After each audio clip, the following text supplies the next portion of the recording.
골로새서 2장 4절 말씀 다 같이 한 목소리로 받들어 읽도록 하겠습니다. 내가 이것을 말함은 아무도 교묘한 말로 너희를 속이지 못하게 하려 함이니. 아멘.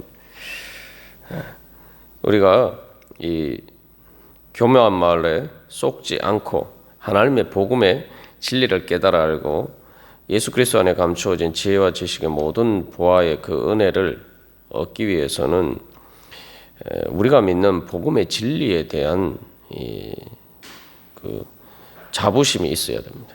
그래서 우리의 믿음의 확신이 바로 교묘한 말에 속아 넘어가지 않도록 그 복음의 진리가 얼마나 우리에게 설득력 있고, 단순한 설득력이 아니라 이것은 정말 내 목숨을 걸어도 될 만한 그렇게 확실한 진리다라고 믿을 수 있어야지 우리가 그 교묘한 말에 속아 넘어가지 않을 수가 있습니다.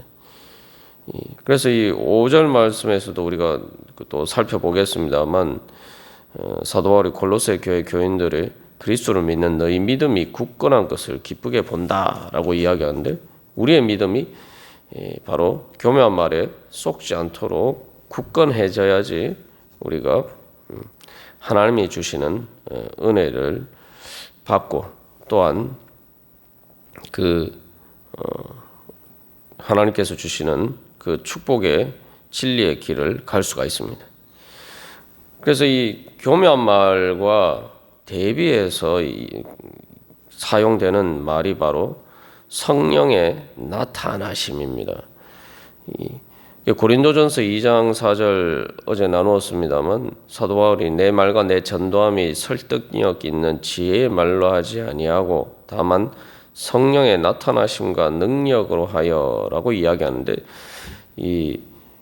그 성령의 나타나심이라고 할 때 그 나타나심이라고 번역된 말과 이 골로새서 2장 4절의 교묘한 말이 서로 대비되는 말입니다.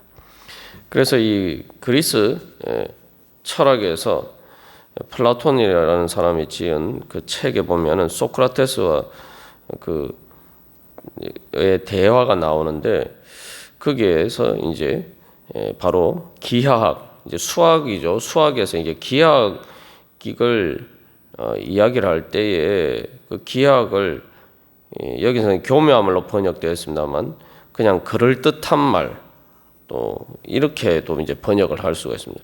그래서 여기 교묘한 말로 번역된 그 단어를 사용해서 그러한 말에, 그렇게 교묘한 말에 또 그럴듯한 것에 기초를 한 다음에 기초를 해서 기하학자가 그런 이야기를 한다. 자기의 어떤 그 문제를 풀고 그렇게 한다면은 그것은 아무런 의미가 없다는 거예요. 왜 그렇습니까? 기하학이라는 것이 이제 우리가 뭐 단순히 이제 그 이론적인 그 학문이 아니죠. 오늘날 우리가 이제 공사를 할 때에 이 기하학적으로 모든 것을 이제 디자인하고 또 수학적으로 이제 공학적인 계산을 합니다. 그 계산을 해서 그렇게 이제 건축을 하게 되죠. 그래서 그것을 이제 정확하게 하지 않고 그럴듯하게 그렇게 하면은 말 그대로 이 건물이 무너져요. 그 뭐 다리가 무너진다든지, 또 우리가 뭐 예전에 그 있었던 안타까운 사건들처럼 뭐 삼풍백화점이 무너진다든지, 이런 게 다 이게 분명히 이렇게 그 건물이 지탱하기 위해서는 필요한 어떤 여러 가지 조건들이 있는데, 그 조건들을 무시하고 그냥 괜찮겠지 하면서 대충 그럴듯하다, 뭐 이 정도면 그냥 괜찮지 않겠냐 하는 그런 막연한, 그냥 그럴듯한 그런 식으로 건물을 짓거나 그렇게 하면은 결국엔 이제 뭐 성수대교가 무너진 건 사건이라든지 뭐 이런 것 일들처럼 이게 그런 엄청난 이 재앙으로 닥쳐오게 됩니다. 그래서 이제 뭐 현실적으로도 그렇습니다만, 이제 수학이나 이런 이제 논쟁을 할 때에 그렇게 그럴듯하게 해가지고는 어떻게 됩니까? 문제 다 틀립니다. 그러니까 학생들이 이제 수학 문제를 풀 때에 문제를 정확하게 풀지 못하고 실수를 하면은 그 작은 실수라도 하면은 그 정답을 맞출 수가 없어요.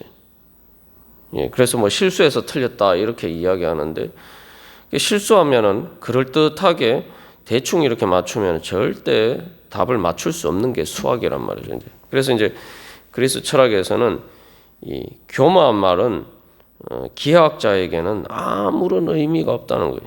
예. 아무 소용이 없다는 거예요. 그런 사람은 그 교묘한 말로 기하학을 하는 사람은 기하학자라고 인정할 수 없다. 수학자로 인정할 수가 없다는 거예요. 그게 마찬가지입니다. 그래서 우리가 신앙생활이라는 것을 뭐 그냥 이렇게 단순히 뭐 교양 정도로 이렇게 우리가 예수를 믿는 게 아니잖아요. 정말 예수를 믿는 것은 뭐 단순히 뭐 다리가 무너지고 건물이 무너지는 것이면은 우리가 엄청난 이제 재앙을 맞이하게 되는 것처럼 우리가 예수를 믿는 그 복음의 진리는 내가 이게 죽느냐 사느냐 하는 문제죠. 말 그대로 이게 그냥 단순히 이 땅에서 죽느냐 사느냐 하는 문제뿐만 아니라 영원히 달린 문제란 말이죠. 예. 그 때문에 이것을 뭐 이런 문제들이 그냥 대충 그럴듯하다 해가지고서는 내가 정확하게 하나님이 주시는 은혜를 얻을 수가 없는 거죠. 그래서 이 이단들이 마찬가지입니다만 요즘 뭐 이 사람들을 유혹하는 성도들을 유혹하는 신천지나 이런 이단들도 보면은 그게 이제 다 틀린 게 아닌 것처럼 보입니다. 많은 부분에서 기독교 복음이 이야기하는 진리를 이야기하는 것처럼 보이는데 이 끝에 가서 이 엉뚱한 이야기를 해요. 예를 들면 90% 정도 비슷한 얘기를 하는데 10%가 틀린다든지 뭐 때로는 1%가 틀리는데 그 중요한 것은 그 1%가 틀린 것 때문에 뭐 집이 무너지고 다리가 무너지는 것처럼 우리의 영혼이 멸망하는 일이 생길 수가 있다는 거죠. 그래서 우리가 다시 한번 이 교묘한 말로 그게 쏙느냐 아니면 하나님의 복음의 진리 가운데 있느냐라는 것은 말 그대로 내 인생에 달린 문제다. 내가 죽느냐 사느냐 하는 문제다. 그 학생들이 학교에서 배우는 수학이 그거 뭐 별거 아닌 뭐 일상생활하고 상관없다고 생각하지만 오늘날 현대 모든 우리가 누리는 이 문명은 물질 문명은 다 이게 수학에 기초하고 있는 거죠. 그 계산 잘못하면은 큰일 난단 말이죠. 앞에서도 우리가 나눈 것처럼 예수 그리스도는 모든 존재와 생명의 원리가 되신다라고 이야기하기 때문에 우리가 복음의 진리를 따르지 않으면은 그게 뭐 그냥 뭐 조금 더 잘 살고 못 살고의 문제가 아니라 이거 죽느냐 사느냐는 문제는 내 인생이 평생 쌓아온 모든 것이 한순간에 다 삼풍백화점이나 성수대교처럼 다 무너지느냐 아니면은 영원한 하나님 나라의 집으로 세워지느냐 이게 그런 문제라는 거죠. 예. 그래서 사실 이제 우리가 하나님 말씀을 알 때 정확하게 제대로 알아야 됩니다. 교회를 다니면서도 신앙생활 한다고 하면서도 막연하게 그냥 내가 복음의 진리를 알고 있지 이렇게 막연하게 알다 보면은 결국 뭐 이 신천지에 넘어간 그런 교회를 다니다가 신천지 같은데 이렇게 유혹에 넘어간 사람들처럼 그렇게 될 수가 있습니다. 또 그렇게 되지 않는다 하더라도 우리가 여러 번 제가 나눈 것처럼 이 철로 역정의 무지처럼 끝에 가서 내가 예수를 잘 믿어서 구원받는 줄 알았는데 이게 아니네 이렇게 되면 이게 곤란해진다. 골라지는 정도는 큰일 나는 일이죠. 그래서 사도 바울은 내가 이것을 말하면 아무도 교묘한 말로 너희를 속이지 못하게 하려 함이라. 이것이 사실은 아주 심각한 문제를 이야기하고 있단 말이죠. 그래서 이 교묘한 말과 대비되는 말이 성령의 나타나심이라고 할 때 그 나타나심이라고 이야기하는데 그 이제 소크라테스가 이야기하는 건 이제 나타나심과 미로 번역된 말과 교묘한 말을 이제 대비시켜서 이야기하는데 그러면 성령의 나타나심이 뭐냐? 복음의 진리는 교묘한 말하고 어떻게 다르냐? 그럼 바로 한마디로 말하면 성령의 나타나심이라는 것은 나타나심으로 번역됐는데, 그는 이제 증명한다는 말이에요. 증명해서 그것이 확실하게 진리라는 것을 보여준다는 거예요. 우리가 수학이 이론적인 것처럼 보이지만 수학을 통해서 세상 모든 그 물리적인 법칙에 따라서 세상 모든 만물이 눈에 보이는 만물들이 나타나요. 그게 이제 예수 그리스도의 말씀의 법칙 중에 한 부분입니다. 영적인 법칙도 마찬가지예요. 성령이 나타나신다라고 할 때 성령님께서는 하나님의 복음의 진리는 증거를 통해서 실체적으로 현실적으로 그 증거가 나타난다는 겁니다. 그래서 우리가 종종 이제 믿음은 보이지 않는 것들이라 이렇게 생각하지만 아닙니다. 우리가 사도 바울이 2장 5절에서 너희 믿음이 굳건하다는 것다라고 이야기하는데, 믿음이 굳건하기 위해서 내 안에 확신이 정말 이 내 눈으로 보는 것보다 더 확실한 성령의 증거가 내 안에 있어야 돼요. 그래서 이건 내가 다른 모든 것은 부인하더라도, 세상의 모든 것, 심지어 내 자신이 존재한다는 것을 부인한다 하더라도 이 하나님의 복음의 진리는 예수 그리스도는 내가 부인할 수 없다라는 이런 확실한 증거가 내 안에 있어야 됩니다. 그렇게 확실하도록 우리에게 보여주시는 분이 바로 성령님의 증거라는 거죠. 그래서 그것을 다른 말로 하면 그래서 그 성령의 증거를 통해서 우리는 내적인 확신을 가지게 됩니다. 내적인 확신이라고 하지만 그것은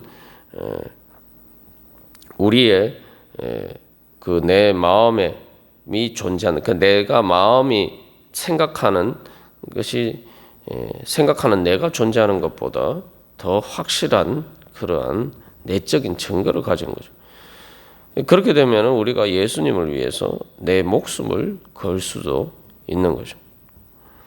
그래서 이 성령의 나타나심이라고 할 때 그 나타나심, 그 교묘한 말과 대비되는 말이 성경에서 이제 사용된 이 용례들을 보면은 이것은 이제 그 정언이라는 말로도 이제 사용이 됩니다.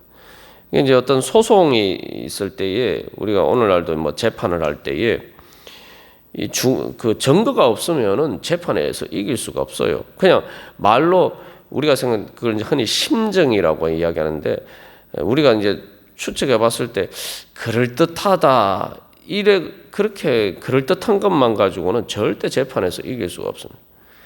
확실한 증거가 있어야 돼요. 검사가 어떤 범인을 기소할 때도 그래서 이제 수사가 어려운 게 이제 그런 부분들이죠. 그래서 이 확실한 증거는 그냥 저 사람이 저런 일을 했을 것이다, 이 추측만 가지고는 되지 않아요. 누가 봐도 그럴듯하다 가지고 되지 않아요. 확실한 증거가 있어야 돼. 그래서 확실한 증거가 있어야 소송에서 이길 수가 있는데, 예를 들면 사도행전 25장 7절에서도 바울이 지금 골로새 교회에 보내는 이 편지를, 골로새서를 기록할 때도 감옥에 갇혀 있었단 말이죠. 근데 감옥에 왜 갇혀 있었냐면은 그 고소를 당해서 이제 그 감옥에 갇혀 있었죠. 근데 사실은 이제 그 유대를 다스리는 그 로마 총독 앞에서 이 소송이 진행이 됐는데, 사도 바울을 고소하는 사람들이 사도 바울을 대해서 여러 가지로 고발했는데 증거를 못 댔단 말이죠. 그 죄에 대한 증거를 제시하지 못했단 말이죠. 그럼에도 불구하고 이제 그 로마 총독 베스도가 사도 바울을 그러면은 죄가 없다고 해서 풀어줘야 되는데 풀어주지 않고 계속 이렇게 구려하고 있다가 결국 이제 그 로마 황제에게 상소를 해서 이제 바울이 지금 그렇게 체포가 되어서 계속 감옥에 갇혀 있는 상황이죠. 이게 이제 골로새서 편지가 로마에서 기록된 서신이라고 보면은 이제 그런 이제 맥락들이 있습니다. 여기에서도 고발했는데 증거를 못 댔다. 그게 바로 교묘한 말이에요. 그러나 성령의 나타나심이라는 것은 거기에 대한 분명한 증거가 있다는 거죠. 그래서 이것은 말 그대로 분명한 어떤 실체적인 현실적인 그런 진리가 있고, 그래서 이 사도 바울은 그것에 대해서 이야기를 할 때 교묘한 말과 대비되는 성령의 나타나심은 능력이다라고 이야기해요. 이게 내 삶의 실질적인 능력으로 나타나는 것이고, 그래서 이 소송에서 증거가 확실한 증거가 있으면은 이길 수 있는 것처럼, 그래서 이 하나님의 복음의 진리는 실체적인 진리이고, 그렇기 때문에 확실한 증거가 있고, 확실한 증거가 있다는 것은 그게 능력이 있다는 거예요. 그래서 바로 모든 거짓과 죄와 사망의 권세를 이길 수 있는, 승리할 수 있는 능력이 있다는 겁니다.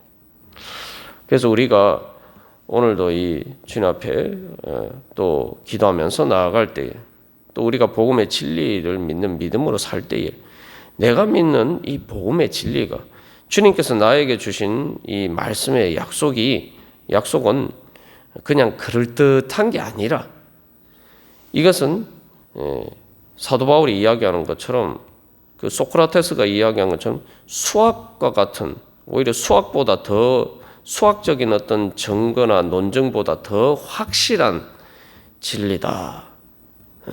그렇기 때문에 내가 그 진리를 따라서 말씀의 약속을 믿는 믿음으로 기도할 때에, 이것은 나에게 실체적인 능력으로 나에게 나타나고, 그것을 통해서 실질적으로 내 삶이 변화가 되는 현실로 그 능력과 증거가 나타나는 그러한 하나님의 은혜의 복음이다.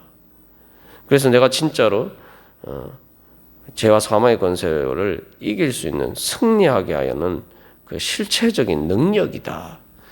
우리가 그것을 믿어야 됩니다. 그러니까 그러한 믿음이 확실하지 않으면 자꾸 우리가 세상의 교묘한 말에 자꾸 이렇게 쏘가 넘어가게 됩니다. 그래서 하나님의 복음의 진리를 놓치게 돼요. 우리 오늘도 주님 앞에 기도하면서 나아갈 때에, 주님, 그러한 확실한 믿음을 주시옵시고, 그 확실한 믿음을 통해서 주님께서 주신 그 은혜의 복음이, 주님께서 주시는 그 예수 그리스도 안에 감춘 지혜와 지식의 모든 보화가 제 영혼 가운데, 제 삶 가운데 이제 확실하게 나타나게 하여 주시옵소서. 그 능력이 현실로 나타나게 하여 주시옵소서. 주님의 뜻 이루어 주시옵소서. 우리 기도하면서 나아가겠습니다. 다 같이 기도드리시겠습니다.